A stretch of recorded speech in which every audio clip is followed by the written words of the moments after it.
All right, it is 4 o'clock, and you know what that means, folks. It's time for Student Affairs Live, your weekly web show about student affairs topics for student affairs professionals. And as you may have heard, we've got a little bit of thunder outside right now. It sounds like we've got some thunderstorms here in Columbia, South Carolina, so please bear with me. We're hoping the power holds today for our episode. We've got a great show planned, and I am really excited. My name is Eric Stoller, and I am the host of Student Affairs Live. Once again, we're powered by Red Bull, Moxie, and all sorts of higher education news. So I'm really excited. We've got an awesome show. Please, folks, as always, follow the action via the SAlive hashtag. That's right, it is enormous. It's the size of my face. Follow the hashtag for information. Ask your questions. We're going to be talking about student affairs and social justice today, so please follow along. And as always, I've got some awesome tweeting going on today via the @HigherEdLive Twitter account. Rachel is going to be tweeting as @HigherEdLive because, folks, as you know, Student Affairs Live is part of the HigherEdLive.com network. And as you may have also heard about in the past, we couldn't do this without our sponsor, because Student Affairs Live is sponsored by Integral, the creators of the Schools app on Facebook. Be sure to check out their webinar series about how they can help you leverage Facebook to increase yield and retention. And that webinar actually happens this Friday at 2 p.m. Eastern, and Rachel's going to send out a tweet with that link right now. So we're really excited. Lots of tweets already. It looks like some people are already trash talking a little bit via the hashtag. Thanks a lot, Jeff Lael. Love it when you come on board and view the show.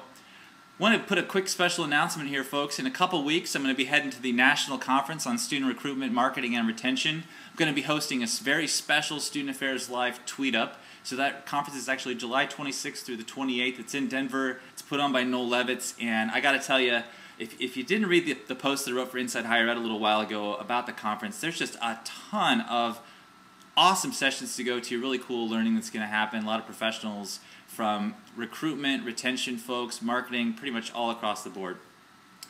All right, folks, this is the episode you've been waiting for. I think a lot of people are really excited about sort of the topic of social justice and hopefully about my guest. Let me bring on my board here. We'll do a quick little introduction. This is Vijay Pendakur. He's my guest. He works at DePaul. Say hello to everybody, Vijay. How's it going? Student Affairs Live. Awesome. Yeah, man, I can't wait to talk to you. I think we're going to have a great conversation, and just, you know, tons about social justice, so I can't wait to have this conversation. Thanks, Eric. All right, so everybody, we do a little feature on the show called Challenge and Support. It's my homage to Nevitt Sanford. Those of you that went through student development or a grad program in higher education are very familiar with that. It's basically my equivalent of the news, so I'm just going to jump into it here. We're going to start talking about some resources, some things that have been happening, and some things that I've read recently. So I saw this today, a grant funding project for the University of Arizona. It's actually part of the Bill and Melinda Gates Foundation. They're going to fund this study on how community colleges are adopting and using social media technology for strategic purposes, because, you know, as you know, in the higher ed web development community, the higher ed web marketing community, we talk about social media all the time. The student affairs crowd talks about it, but there aren't that many folks from the community college level who are out there on Twitter. I know some folks like Chris Conzen or Jeanette Passmore are obviously out there tweeting away, saying some things, but you don't hear a lot about how community colleges are using social media strategically, either in the classroom or in departments or sort of administratively. So I think that that's a really interesting grant, and it's kind of cool that it's coming out of the Bill and Melinda Gates Foundation. Another story, sort of near and dear to my heart, comes from my former home state, state of Oregon, and it was really interesting to read this because the legislators out there, the House, actually voted in favor of this bill, it's all about education, and it's all about saying that by 2025, so by the year 2025, they hope to have 40% of all adult Oregonians having a bachelor's degree or higher, which is, you know, when you look at it, that's going to be almost half the state having a higher education degree. And, you know, as more and more people are talking about the higher education bubble and the future of higher education and the value of a college degree, it says a lot, and it's very affirming and validating that they're really saying, hey, no, we want people to be educated in our state with a college degree, university degree. They also talk about that in the article in terms of saying we want folks to have an associate's degree, a high school diploma, etc. So the state of Oregon really doing a lot with education and really sort of saying, hey, this is official, we actually support this, it's not just lip service. So I thought that was pretty neat.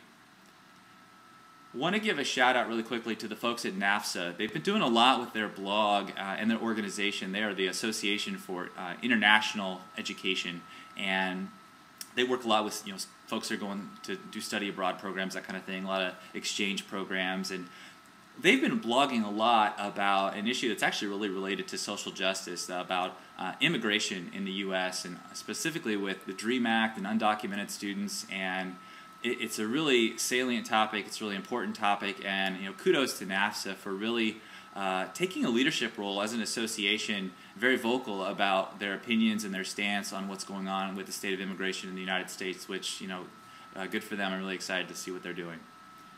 Another quick story here comes from Bloomberg Business Week, talking about the $37,000 tweet. That's right, a tweet worth $37K. That's more than a lot of folks make in a year. I know that was more than I was making as an academic advisor for a while. It comes from my home state, actually, the University of Iowa.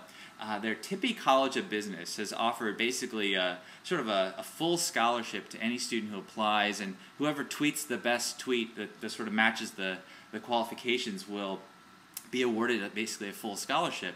And they're saying, that this financial aid award package is valued at $37,000, so hence the $37,000 tweet, which I think is a little bit about publicity. It's a little bit about press. Obviously, people are covering it. It's kind of neat to see that. But it'll be interesting to see how students react to it, because we often say that students aren't necessarily on Twitter all that often, and you'll hear a lot of times that business students aren't on Twitter as often as you would think they would be. So I think it'll be interesting to see, because the winner's going to be announced on August 1st, so it's going to be interesting to see what the reaction's like to that. And of course, they're not actually saying that if you don't tweet that you can't get in. Everybody has a chance of getting this scholarship. So I thought it was kind of neat, kind of interesting, kind of unique, and we might see more of that down the road. Finally, folks, I saw an article in the Chronicle, and it was entitled Top 10 YouTube Videos Posted by Colleges and What They Mean. And I thought it was really interesting because we talk about YouTube, we talk about the education channel in YouTube and what it means, and the top 10 videos aren't about teaching, learning, at least in the traditional sense. You'll see videos from, what do we got here? We had Denzel Washington, Conan O'Brien. I think obviously these videos are being watched by a lot of people because of the appeal of the celebrities involved, but it's interesting. You've got the University of Chicago is actually featured in there twice with their universal gripper technology, sort of some lab video there, as well as their video of their library that came out with sort of how it retrieves books from this sort of abyss that they store their books into. So I think that it's interesting when we talk about viral video, we talk about videos on YouTube and in higher education context, and how difficult it is to predict what's going to be successful, especially in the context of videos that don't necessarily have celebrities attached to them. I think when you have celebrities attached to a video, it's a little easier to say that it's going to be a little more successful. So anyway, folks, as always, going to give a quick little push here for the hashtag. Please tweet away at #SAlive. We'll be following the action. I'll be tweeting, paying attention here. Looks like some other folks are tweeting away, I'm reading what people are saying about the $37,000 tweet. Looks like that got people's attention, as well as, again, the trash talk amongst my friends who are watching away. So I'll do my best to keep track of all the tweets, but if I miss something, please retweet it again so I can check it. Sometimes I miss things. So folks, this is the episode that honestly I've been sort of waiting for quite a while, because personally, professionally, a lot of my own writing is about social justice. I've done facilitations around social justice, and I'm kind of known as the social media guy in student affairs, but really the majority of my stuff is about social justice topics. So I'm really excited to bring on my guest here. I'm gonna get his audio going here, and then I'm gonna give him a little introduction, and we'll get started here. So my guest today is Vijay Pendakur, and he's the director of Multicultural Student Success at DePaul University. He's a social justice educator. He is a critical theory geek, a doc student, and a radical Asian American, and a mediocre guitarist. Which I got that from your Twitter bio. Now, Thanks, sir. now here's the thing. You're going to have to pardon me for just a second. I know I just gave you the introduction, and through the magic of video, when I do the archive, I'll probably cut this all together a little bit differently.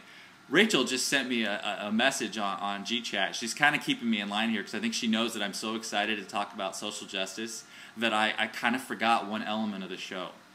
And people do this all the time, right? Like Letterman, he'll just fix it in post-production.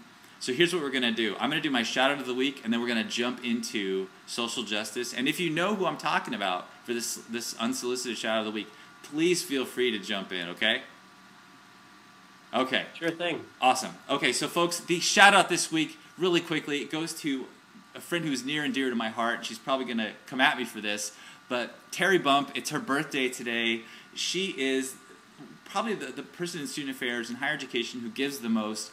Most people have no idea what Terry does for a living. They don't know what her job is, but I can guarantee you right now that her job and what she does for a living is she gives to all of us. She supports all of us. She is a leader in probably the most astounding and powerful and tremendous ways, and I gotta say that it's her birthday today, so really wish her a happy birthday. But know this, if you see Terry Bump, give her a big hug, shake her hand, and get to know her, because she is an amazing woman. She's an amazing leader.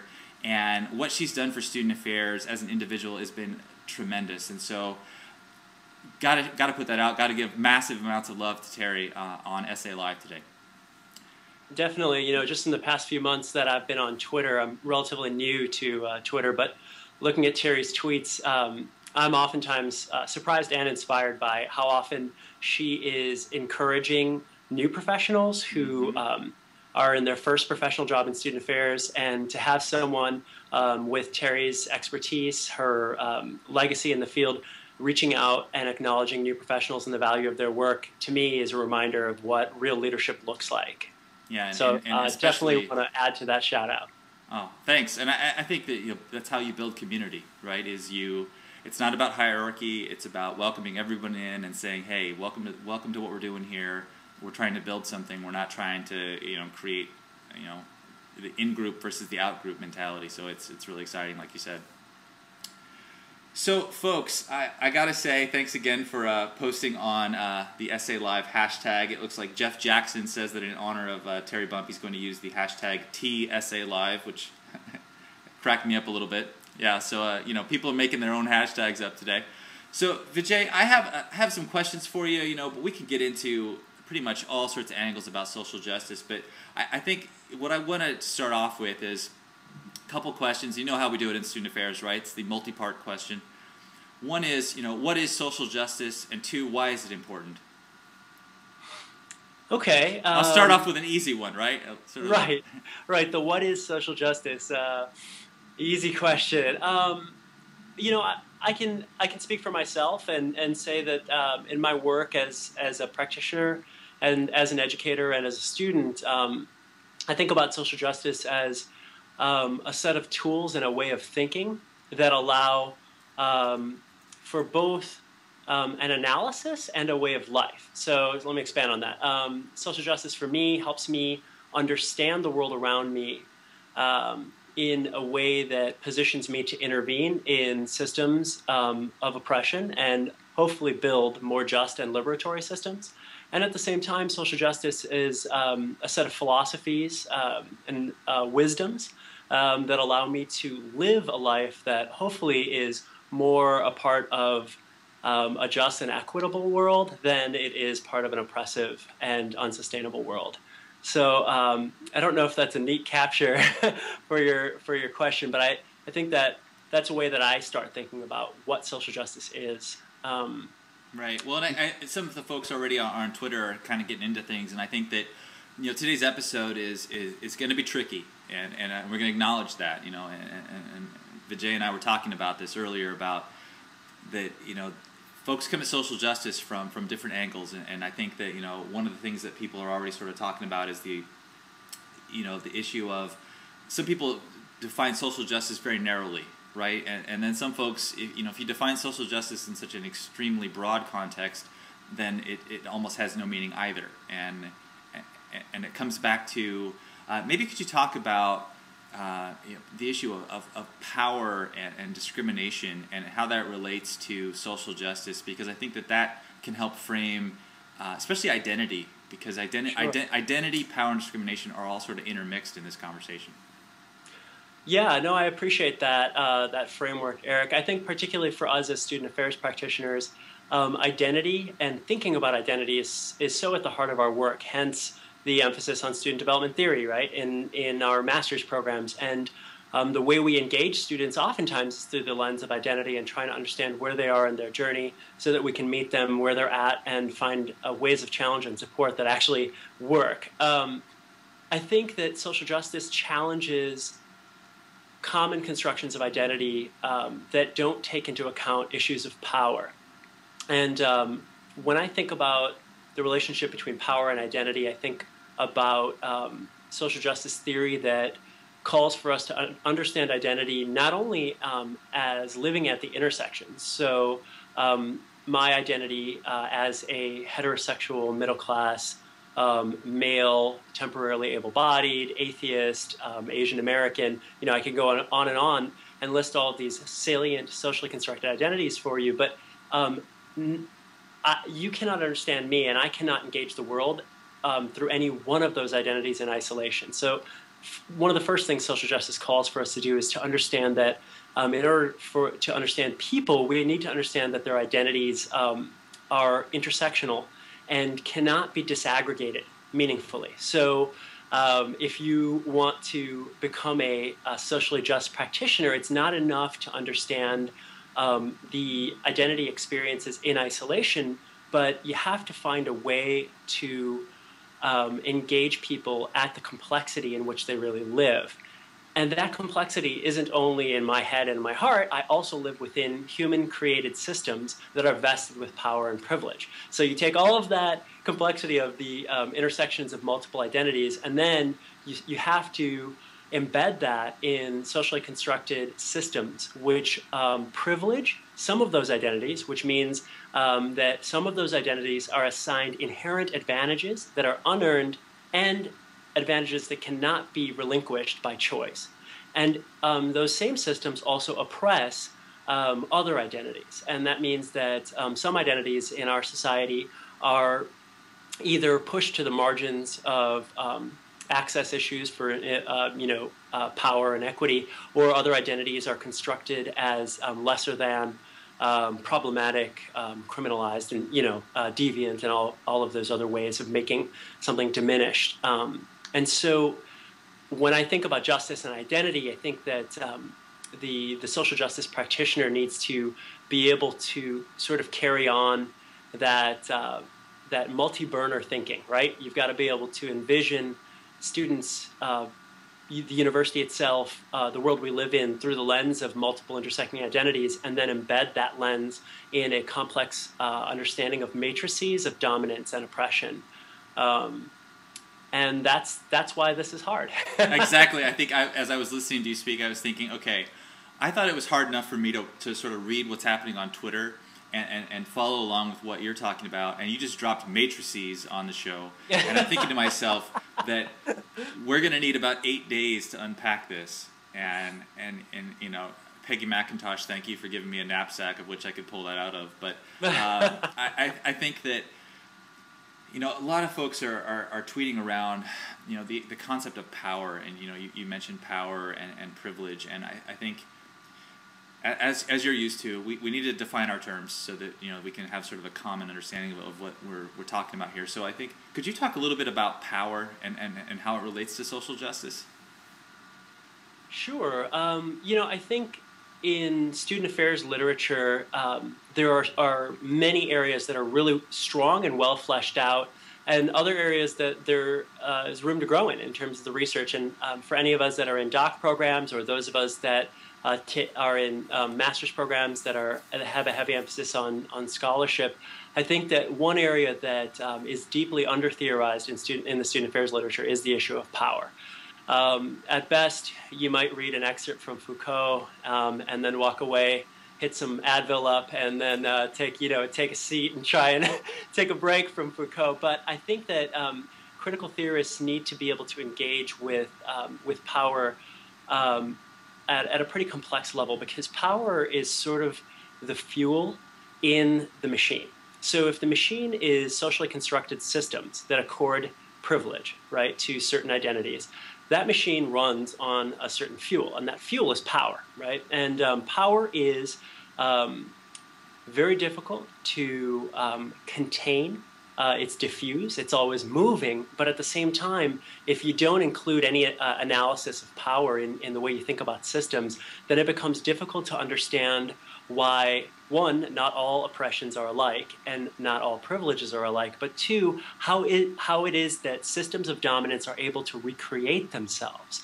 And so I think for all of us that had that lib arts undergraduate experience where we, maybe took that first ethnic studies course or women's studies course or countercultural bottom-up history course, and we got, charged up around wanting to do social justice and activist work, many of us went out there and fought the good fight around a certain set of issues and might have, at the end, felt pretty disappointed in our inability to affect change quickly. And that's because systems of dominance are invested with the power to recreate themselves through the use of ideology, right? Another deeply under-theorized idea in student affairs literature, but it's heavily theorized in critical theory. And so ideology is sort of the way in which power makes itself commonsensical. So one could say, well, it's only common sense that everybody wants to be rich in our society.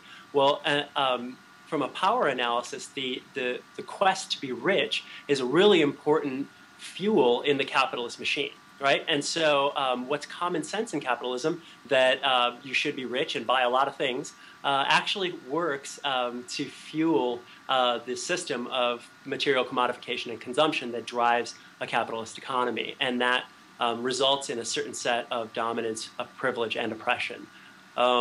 So I don't know if I just murkied the waters even more or right. Or I think everyone who's watching today's show will be receiving continuing education credits at the. These are all. This is like a 700 level course that we're going through today.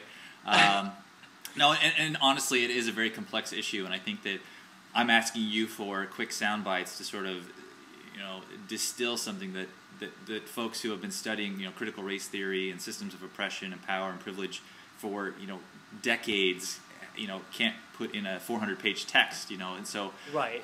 I think that, some folks who are talking about, what are some of the oppressions that students face, and I think that to get it back to maybe more of a student affairs focused conversation, I think you've definitely laid a tremendous framework for terms and background, and I'm thinking about, when I see the tweet about, what are some of the things that students face on a daily basis, and I think that, one of the things that you said is that specifically the power is it's constantly moving, and I think with oppression as well, because it can come from an individual level, it can come from an institutional group level, and so it's this moving target, and I think that for some that's the hardest thing for them to sort of be aware of, because it is something that they see 1 second and then it's gone the next. And I was just wondering, so not that we have to list off a bunch of sort of examples, but if you have some things that come to mind, maybe with your students at DePaul or in the Chicago area, that you could just sort of share, just examples of what students in traditionally marginalized groups face, every now and again. Sure. I appreciate you helping me get back on the ground here. That's okay. Someone said Foucault, and I said, yeah, it's okay. We can handle that on this show. We can handle Yeah, that. that's right. We're strong enough. One of the things that I do here at DePaul is work with a brilliant team of student affairs practitioners to design long-term programs for students who are low-income and first-generation college students, and we have a special emphasis on students from Chicago public schools, who oftentimes identify as students of color. So I'll talk about some examples of this issue of power and systems of privilege and oppression for students who live at the intersection of being low-income and being the first in their families to attend college, and who identify as students of color. I see all the time what I see happening at DePaul and every other university I've worked at, consulted at, visited, is the issue around the dream that is sold to students for why they should come to college and what they'll get out of college, and what is actually happening on college campuses for students that live at the intersection of race, class, and social and intellectual capital deficits, right? So you come to college to get an education, and oftentimes for low-income and first-gen students, that education is going to be a gateway to you becoming middle class. And that's through your ability to acquire a really fabulous job to help you uplift your family and your community after going to college.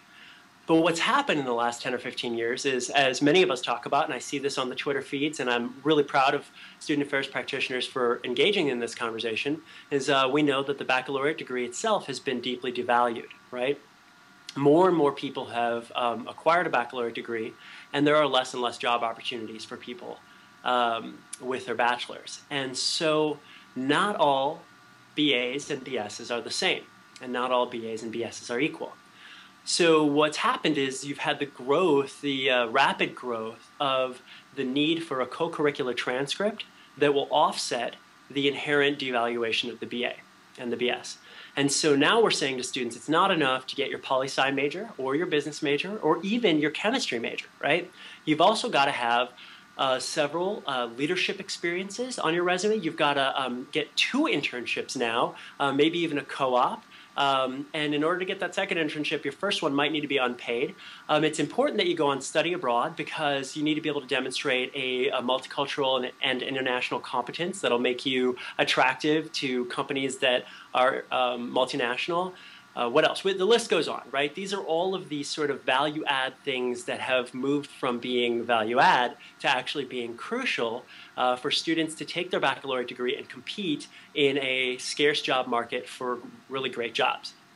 Well, in that situation, what happens to our low-income first-gen students of color? In urban education, all the time, we see students who are trying to work 30 hours a week while commuting to school from their home community. Oftentimes, their commute is an hour or more, and they're able to take class, go home, work more, maybe squeeze in some studying, and come back to school the next day. And I think the fundamental question that any pragmatic social justice advocate has to ask is their college experience the same as a privileged student's experience? Are they really able to go on study abroad? Are they able to do an unpaid internship so they can earn their way into a paid internship?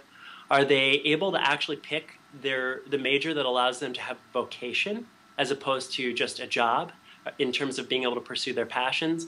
And oftentimes the answers are no to all of those questions. And so I think for me that's a social justice issue. And it's not as popular a topic as issues of campus climate, cultural representation, what the best speaker is to bring for Black History Month. But I actually think it's an endemic issue to college campuses that needs to be talked about more, because what we're doing is we're bringing students in who are paying huge tuitions at public institutions and private institutions, and they're graduating with degrees that are not allowing them oftentimes to compete with their privileged peers for the same job. And I think that's a huge justice, equity, and access issue that I see on the ground here at DePaul University and many other institutions across the country. Does that help, Eric? That was really good. I was just sitting there listening to everything you were saying and thinking, I'm really glad we're recording this, because that was awesome. One of the things that comes to mind with what you were saying is, with the idea of, it's not an idea, it's the reality of inequality from sort of a historical context, as well as the idea that we're all starting from the same place. And I think that always comes back, for me, it comes back to the track and field metaphor, right?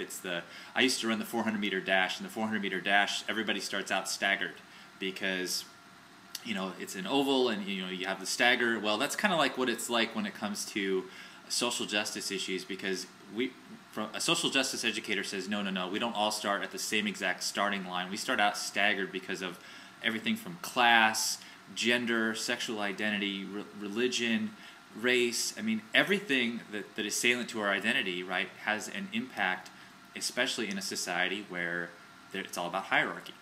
And I think that people in student affairs need to recognize that. And you'll see a lot of times, and I think you said this, you touched on it really briefly, was campuses oftentimes worry about demographics, saying we have increased the number of African American students at our campus by 12% this year. Well, Angela Davis came to Oregon State when I was there, and I thought she had just an amazing talk. But one of the quotes that she said that really resonated with me, and I want your take on this, is she said that diversity. And she started just going off on diversity. And she says, you know what, diversity is difference that doesn't make a difference. And I wonder what Angela Davis quote right there. I know, right? I know. Yeah, right? Pump the fist. Leave it to Angela Davis to really sort of speak blunt truth to power. I was thinking about what you said about campuses and and all of our tendencies to celebrate some of those numeric gains. We've seen a 6% increase in Latino students on campus. And I think when we think about those realities and put them into the same sort of plane of analysis as Angela Davis's quote, right? Diversity is the diversity that doesn't make a difference. If I caught that correctly. Yeah. Her exact quote was, and I think she was talking about this in the context of, I think she grew up in Alabama, I want to say, okay. And I think she grew up fairly next to Condoleezza Rice. And so the context of it was for her is, you know what, you can have all kinds of diversity, but at the end of the day, diversity by itself doesn't make a difference. Okay, there you go. So, I think that for me, I think about diversity paradigms being really focused on inputs into systems. So what I mean by that is diversity paradigms oftentimes call for us to think about who's in the room. So a diversity paradigm, if you're running a search committee, which many of us will have the chance to do, or be on a search committee, calls for us to ask the question, do we have women on this search committee? Do we have people of color on this search committee? Do we have out members of the queer community on the search committee? And that's fine. I mean, I don't think that's inherently problematic. I think that if the diversity paradigm is where everything starts and stops, then you have a problem, because the equity paradigm is oftentimes what's missing from the conversation. And the equity paradigm, as my sister, Sumi Pendakur, often likes to remind me, is about outputs, right? The equity paradigm actually asks us to think about what the outcome of a set of investments really is. So rather than celebrating a 6% increase of any one type of student on campus, the equity paradigm asks us to think about what those students' experiences are as the result of their time on campus. And so the equity paradigm challenges us to not celebrate inputs as success, especially in situations like many of us live in, where a 6% increase in such and such type of student on our campus isn't a success, because oftentimes marginalized college students are having the shadow of an experience that they should be having. And so an equity paradigm really calls for us to sit down and say, okay, fine, we've got a diversity of voices in the room, but how are we going to use these voices to change systems and structures at our institution, or the values of this search committee, or the job description for the job we're trying to hire for, to fundamentally alter how power, privilege, and oppression are lived within our locus of control. Right? And that last piece is really important, I think, in any social justice conversation, is to really analyze what our locus of control is as student affairs practitioners, and to exert influence within that locus of control, because it can be really disillusioning and sort of hope-shattering to work outside of your locus of control. And that's something we do all the time, in our society, but it really doesn't help the movement for change. It actually hurts that movement oftentimes. It's to lose steam by not paying close attention to where your locus of control really is. I think that's almost tied into the meritocracy myth in a way, in that, it's the everyone can do it, just pull your bootstraps up, you can make it happen if you want to, if you try hard enough, when, that's not the case. And one of the things I wanted to mention too is in what you were saying, and it really reminded me of, I believe it's Beverly Tatum and her book, I'm probably going to ruin the title here, but I think it's Why Do All the Black Kids Sit Together in the Cafeteria? Loosely paraphrased, and it really talks about, hey, you could have, at least by racial demographics in a school setting, you could have an extremely diverse campus. But again, if folks are segregated by community, it's not exactly a diverse group of folks coming together and creating community. It's about just having raw numbers, which doesn't really do much about anything when it comes to inequality. Tatum's referenced all the time in the literature still, and when that happens, I think someone has made a point that continues to resonate, right? So I think it's important to acknowledge her research on in-group identity and the need for communities of similarity.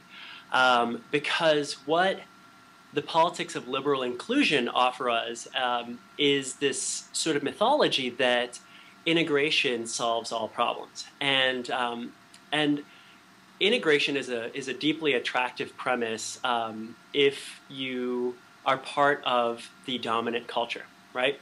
Because oftentimes integration politics are premised on there being a center and people in the periphery moving to that center. So if you were already in the center, you don't got to change, right? And that's deeply problematic to me as a social justice advocate and as a member of several peripheral communities. So what I try and do is think about the some of what I read when I read Bell Hooks, who writes about her own experience as a young African American woman in an all-black school that was not integrated.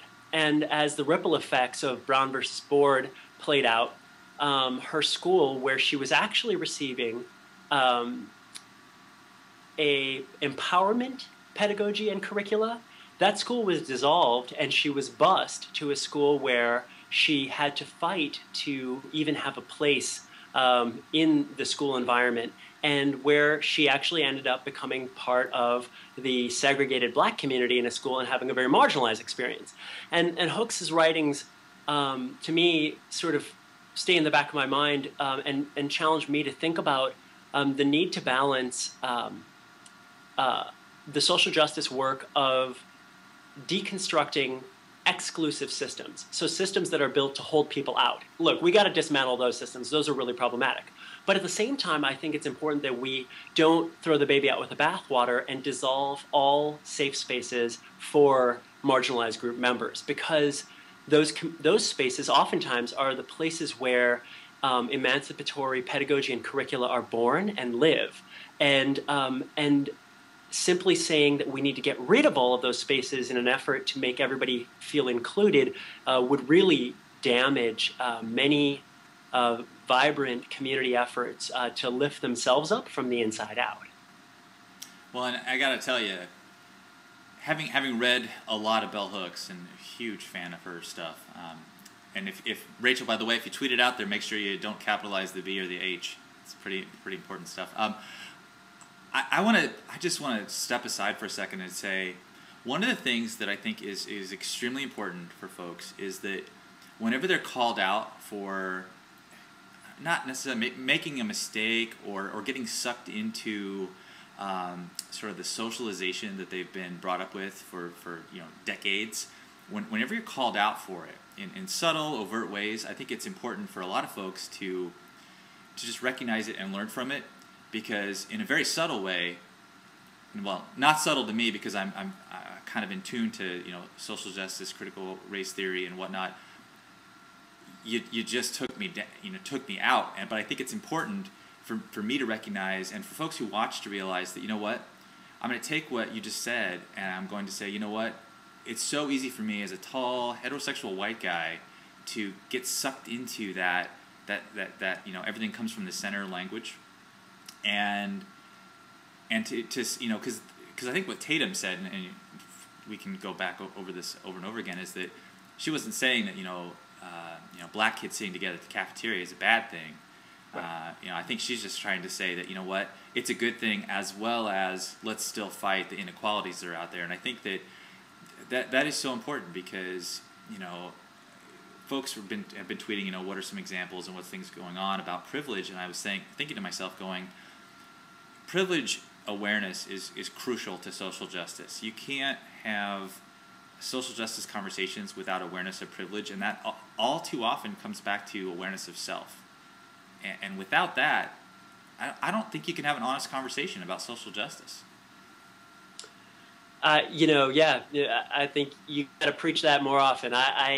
It's amazing how many social justice or diversity or multicultural education conversations, particularly facilitated with undergraduate students, that I see that start with an identification of the other. And we really want to talk about oppression and what's going on that's oppressive on our college campuses or in our communities, our society. And there's a deep need to look out of oneself and one's own story and experience, but any valuable social justice education has to start with the language I use is locating self, right? And how do you get in better touch not only with that laundry list of identities that, that each of us holds, but how those identities are a crucial way that we make meaning of our own story. The way we make meaning of our life story up until this point and the daily life we live now is our primary filter for how we process new information. It doesn't matter if you have 2 masters and a PhD. How you make meaning of your story as a child, as an adolescent, of your family story is the primary meaning-making filter.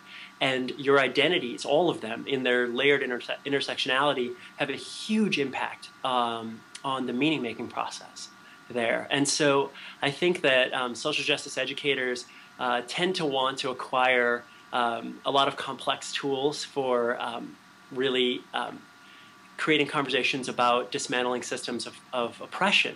But at the same time, I think we all need to become more attuned to paraprofessional counseling skill sets that allow us to engage our own and others' stories.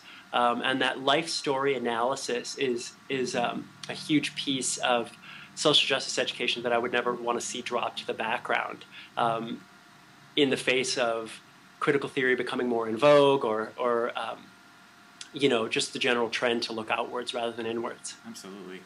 I wanted to give a shout out to your blog, and I pulled this quote from your blog, actually.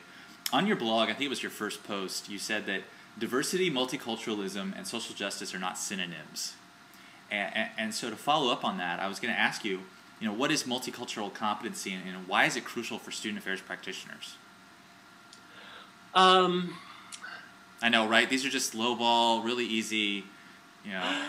So there's a couple of different ways of thinking about multicultural competency. I'll share one that probably, you know, I forget 90% of what I learn. And so the stuff that sticks around must be resonating in some way. Or I've just learned it and forgotten it enough times that I can't forget it anymore. But whenever I think about multicultural competency, I think about knowledge, affect, and skills, which is sort of one way of unpacking multicultural competence.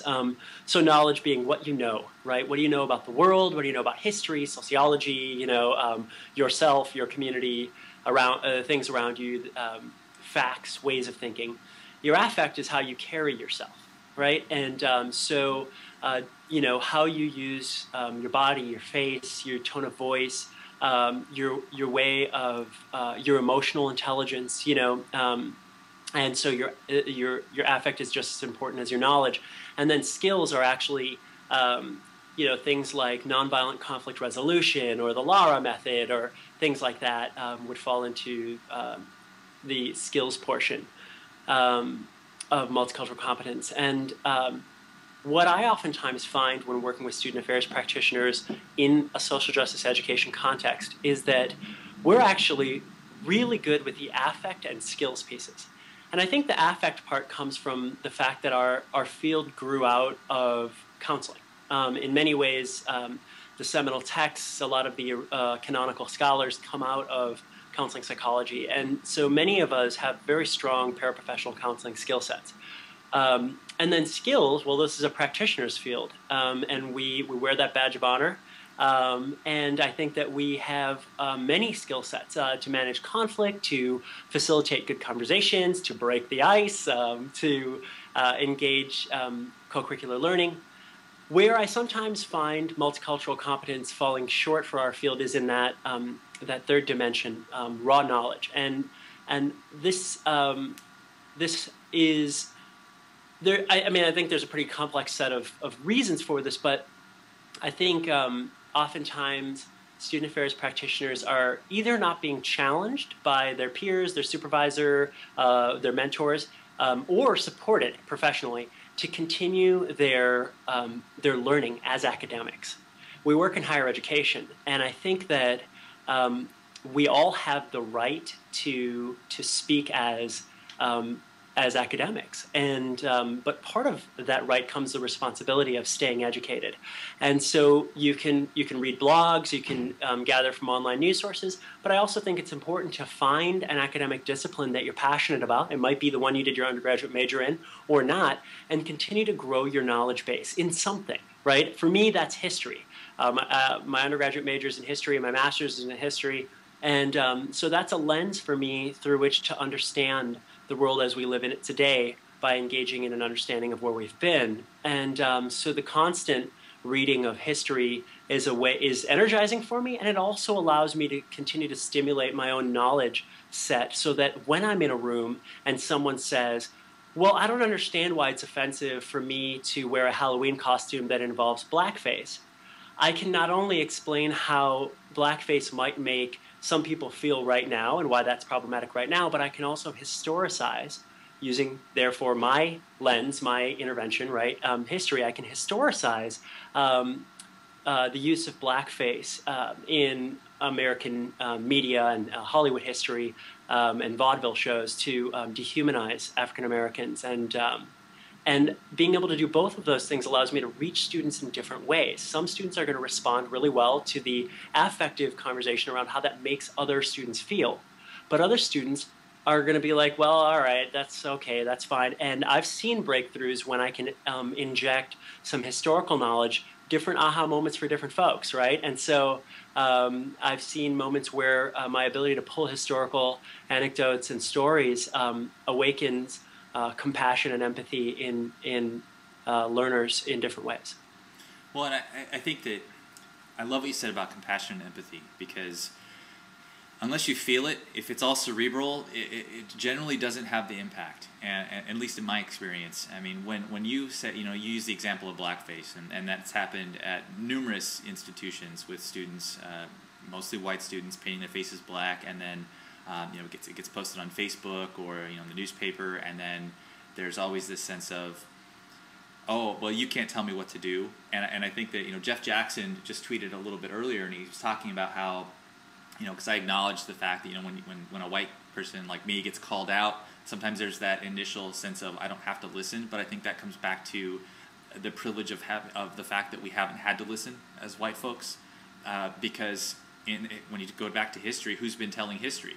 And history has largely been told by those in power, and institutional power, especially in the U.S., has largely been in the hands of white folks, the middle class white guys, And so I think that part of it is that historical context it's absolutely crucial. I mean, you just happen to major in it, but I think everybody has to know their history, because if you don't know your history, where we've been, which totally dominates the here and now in terms of why things are important, it doesn't make sense to people. And again, though, there's the historical piece, but it's gotta resonate with your heart, because I think if it doesn't hit your heart in some way, anybody who's a member of a dominant group cannot have empathy if it doesn't touch their heart.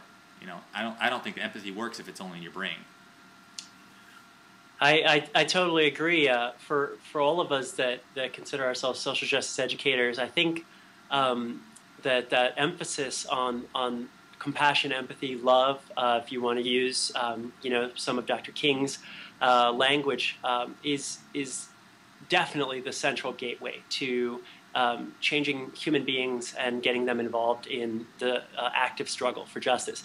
I do think that the pathway to the heart, though, can be through other places than the heart. And that's where folks who are dismissive of the cerebral because it isn't the heart are just throwing out half their tools, right? So I think it's important to understand that heart-centered work and heart-centered change can be engaged through the spiritual, through the cerebral, through the heart itself, right? Through storytelling, through a very raw and visceral process of sharing our own pain and struggle, but not to limit the idea of compassion and empathy to just heart-centered interventions, but knowing that there are multiple gateways to achieve that sort of transformation, I think many of us are hoping for. Yeah, well, I think just a lot of folks, it kind of starts with the head, goes to the heart, in some ways, and I think that it's just a natural progression, and it's how we develop friendships with people or relationships in general. Is that you meet someone, hi, how are you? And then you start to develop connections with them. And then you develop care and compassion and empathy for whatever their situation is. And I think it's just a huge part of being human. Sure. So I wanted to just kind of keep going through some of the questions here and really respect the folks who took the time to tweet some questions out earlier yesterday and today. And Asia Smith asked a question. I think it's really relevant to the conversation. Is how are student affairs professionals stopping the cycle of institutional injustice? And I don't think that we necessarily can stop it, but I guess more like mitigating or adding to the pile of work that's being done to try to stop it. Eric, can you read me Asia's question one more time? Absolutely. How are student affairs professionals stopping the cycle of institutional injustice? The cycle of institutional injustice. I love the wording and I appreciate the question. I think for me, one of the things that I did with my staff in the Office of Multicultural Student Success is several years ago we were on strategic planning retreat, and we actually rewrote an active definition for advocacy for our office, and it's a bi-part definition. One sort of half of our advocacy philosophy is around working with students, and clearly meeting students who are in crisis or who are marginalized because of institutional systems, and building programs and services that allow those crises to be mediated and mitigated so that students can have a premier college experience, I think is a really important form of advocacy that many of us are involved in. I think the flip side, though, is the notion that institutional oppression is institutional, right? And so the need for us to also embed ourselves in the broader conversations at our institutions around things like enrollment management policy, 4-year and 6-year graduation rates. What is considered success for an institution when you look at 4-year and 6-year graduation rates for your students? How many student affairs practitioners regularly check their institutional research and data sets? What do you know about your institution, right? Is it endowment funded? Is it not endowment funded? What does that mean for your institution's business model? If you're public, what does that mean for the future of your institution with the national and state budget crises most of us are looking at? And how does that affect tuition pricing? I was having a conversation over email with several colleagues earlier today about tuition discounting at our institutions and what the average tuition discount is and how that tuition discount changes if a student is the first in their families to go to college. These are the types of sort of institutional IQ pieces that oftentimes student affairs practitioners can be kinds of hands-off about. Like, no, I work with the student. And an analogy that I use frequently in my education work is, if you're living in the village next to the river and you look at the river and there's babies floating down the river, it is important to pull those babies out of the river. Not that students are babies, but for the sake of the story, if we keep pulling the babies out the river and we don't actually walk upstream to see who's putting the babies in the river, we are going to really be plugging holes in this wall and not really making any progress in the long run. And so that second definition of advocacy is really around getting ourselves on the committees that are vested with power to actually start changing institutional policy, procedure, and structure so that students who are at risk, who are marginalized, who are voiceless, students who do not graduate in 4 years or who do not graduate at all, students who graduate with incommensurate debt loads, these are all justice issues. But those justice issues can't be changed by just working with each individual student in crisis. And so I think what we need to do to address Asia's question about getting involved in interrupting the institutional cycle of oppression is making sure that we extend our work beyond the student level intervention and making sure we get informed and knowledgeable in ways that allow us to get onto those committees and move up. I know that many of us don't want to engage the hierarchy, but if you want to change policy, at some point in time, you're going to have to think about who gets to make policy. Yeah, no, exactly. And I think that maybe we have time for maybe one more question here, and it comes from Cleta Wang on Twitter, asked the question, and I think it fits really well with the metaphor that you were telling earlier. and another person actually DM'd me a very similar sort of topic or question about how do we live social justice off the clock? Because Clay's question was, how do we as professionals work on integrating social justice education in our personal lives? Because a lot of people frame social justice as sort of the work of your office, for example, the Multicultural Student Success office, or they frame social justice as only something that they think about during the 9 to 5. Right, and if we only do it from 9 to 5, this probably isn't going to work. Exactly. I think this is the $37,000 question, right? I think that for me as a social justice educator and practitioner, one of the first things we talked about is what is social justice, and it's not only a way of thinking, but it's a way of living, right? And that way of living piece is really crucial and very daunting. When I think about taking this work beyond my job, I think about dinner time conversation with my family, and how often at conferences or when I'm out to dinner with practitioner and colleague friends, we talk about how, grandma said something, and you put in your ism here, right? Homophobic, sexist, racist, or grandpa said something, and how you just let it go because that's, that you can't fight those battles at home. And where that becomes really problematic is actually where we need to be fighting the battles is at home, right? We actually have, when we think about locus of control, we have enormous power in our friend networks, in our family networks, in our faith networks, our spiritual networks, to be not just a voice of contention, but really to be maybe one of the only people speaking up and saying, hang on, I'm not okay with what you just said, and here's why. And maybe you get shut down over and over and over again. But if you're silent, you give permission to that voice. And that's really where I think many of us have a work persona and a personal life persona that are really different. Many of us at work are quick to step in and say when we hear something offensive or when we see something problematic from a justice lens and say, hang on a second, that's not really equitable. But then you leave and you're on the bus on the way home and something's going on the bus and you're like, I'm just going to keep my head out of this, right? And so a social justice educator that I've learned a lot from, Art Munin, always says, if not you, then who? If not now, then when? And so if you're not willing to do it on the bus, if you're not willing to do it at the Thanksgiving table, if you're not willing to do it at church or in your mosque or at your Hindu temple meeting, then you're really only doing this in a way that is convenient. And as inconvenient as social justice might feel at work, it's actually one of the most convenient places to do it because you can always say, no, this is part of my job, or this is part of the institutional mission.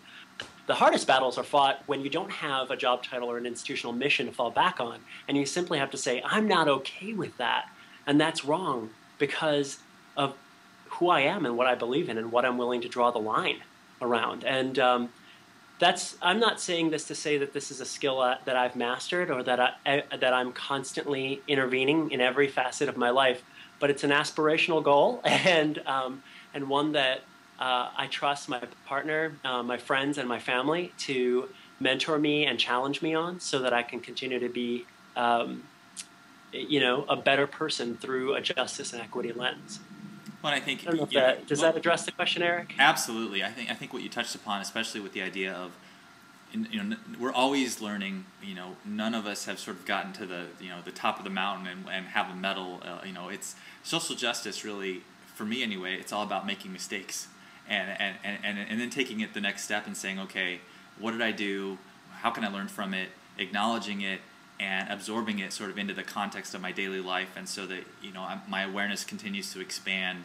And I think the idea, especially what Clayton was talking about, was the idea of we live in a world, not we live in a campus. And there was someone who tweeted at me earlier via DM about where do we get our T-shirts for our campus events? And we might get our T-shirts from a company that creates their T-shirts in just a horrible sweatshop.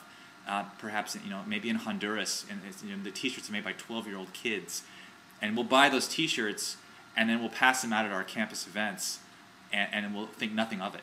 And I think that some of that is, it's not just the 9 to 5 we think about it, but it's the thinking about the social justice in a global context of everything we do has an impact on everyone else in some way. Yeah, I couldn't agree more. I think about T-shirts that get passed out like during Human Dignity Week that are, you know. I didn't want to say it specifically. I didn't want to name the specific events, but it's true, right? It's you've got the Office of Inclusion handing out American Apparel T-shirds. Yes, granted they're made in America, but the misogynistic commercialization of their advertising. And what does that say? And so it's complex, right? There's no way you can answer it in an hour. There's no way you can sort of distill it to one soundbite. And we all want sound bites. Everybody wants that. And I think that hopefully folks will come back, watch this show. And one of the things I want to, sort of my last question for you today is resources. I usually ask folks sort of what are their favorite websites, what are the books that they read about the topic of the show. But books, websites, conferences, where do you go for learning? Sure. You named several different sort of media for learning. In terms of online resources, two resources that come to mind off the top. I mean, there's countless, but I actually really enjoy angryasianman.com. I think the Asian American voice is totally excluded from student affairs dialogue, yet Asian Americans are one of the fastest growing populations on 2-year and 4-year campuses.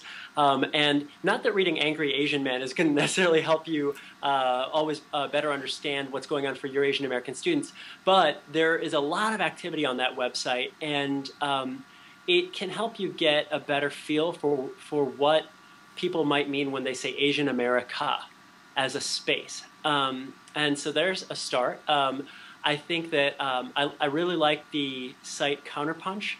Counterpunch is a leftist sort of aggregate.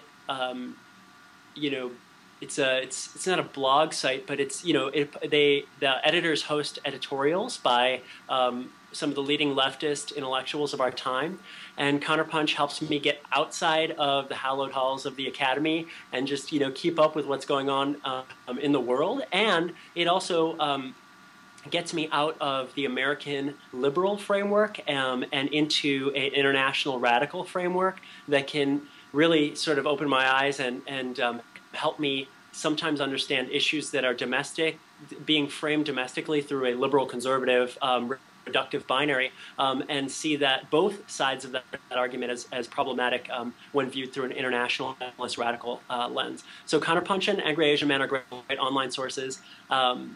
Conference-wise, if you are interested in race work at all, I would really suggest going to NCORE. I wrote a blog post about my first trip to NCORE this spring. Talk about an immersive space in which to dialogue about race in a no-holds-barred fashion. It's something we need in our society. People are talking about post-race this and that, and we know we don't live in a post-race America, but a lot of us live in university and campus climates where talking about race is really scary and problematic. And so getting out of that and going to NCORE can help you buff up your race talk chops and come back to campus with some new tools to start important conversations. And then readings, I think it's important to stay well-read in our field. So, of course, Journal for College Student Development, any of the NASPA publications are good. But I also think looking at what's being published by presses like Routledge or what else am I thinking about? Sort of mainstream, non-mainstream presses that are publishing broadly books that help us understand something like environmental sustainability in a way that can help us engage our students and help them move beyond a conversation about recycling cans on campus. Is an important way to continue growing.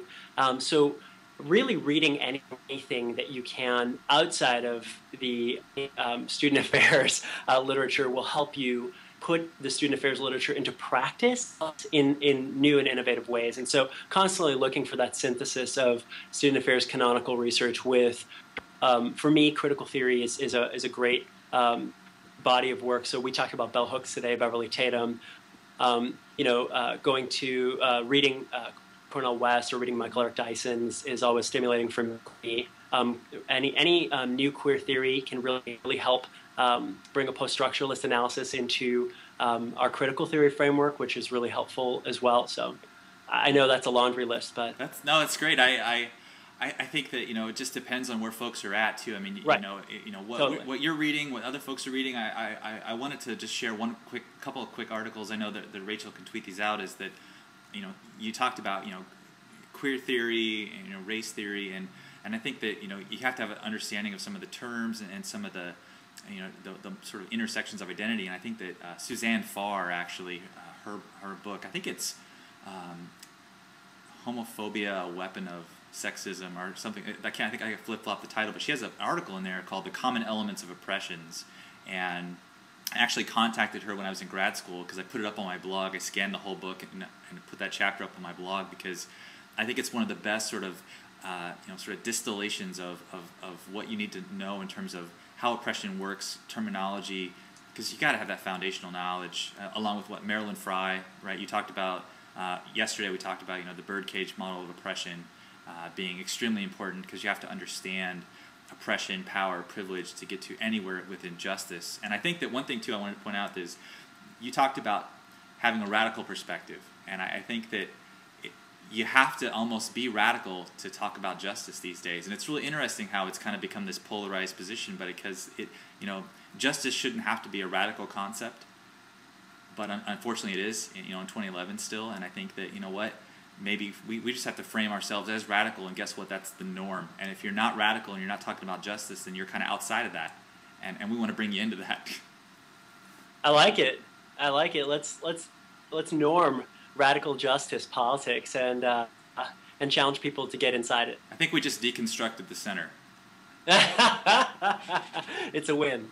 Well, thanks for coming on the show, man. I'm really excited. Again, you're welcome to come back anytime. I think this topic, we could go on and on.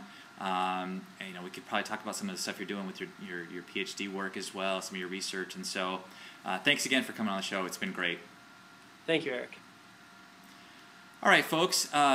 What an episode. I got to say, I'm just, I could talk about this issue.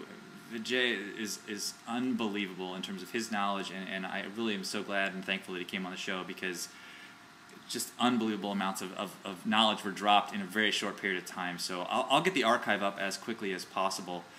Folks, as always, our show wouldn't be possible without our sponsor, Integral. They are the sponsors of our show. They're the creators of the Schools app on Facebook.